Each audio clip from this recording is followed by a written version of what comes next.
welcome to the very first episode. I've just picked up the car a couple of hours ago, so this is my first impressions. The first thing I noticed was it actually was quite roomier. I feel a bit more roomier than the Forester. They've done a great job maximising space. This is a GSR spec, so I do like the wheels, the colour scheme and so on. Inside it's the familiar sort of last generation of Outlander, nothing specky, just a solid predictable layout. There is no GPS in this spec, so I'll have to add one later. Power but no leather seats. They're quite comfy. It does have lumbar support, which the Forester didn't have, so I appreciate that. The other thing I noticed straight away was my trailer lights didn't work. I bought my trailer actually when I picked up the car, and I'm glad I did, because they weren't working and I would have got home and been a bit pissed off.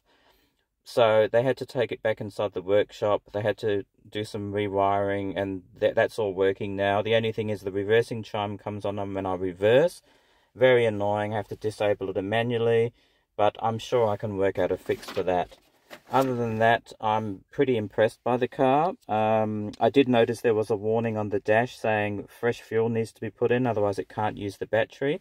It did have a 4 battery charge, so I did have to go to the petrol station, fill up, and then after that I was able to use battery power. I'm doing my very first charge, and then the last thing I noticed was they've given me a crappy old charger. I don't think it's the charger that was supposed to come with this demo model. It's one which's got Paceway written on the bottom of it, which is another dealer in Perth.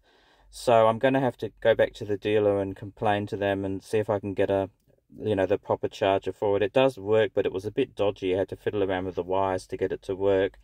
Luckily it's charging okay, not a problem. So all in all, I'm pretty happy so far with the car. I've managed to work out a lot of things about it.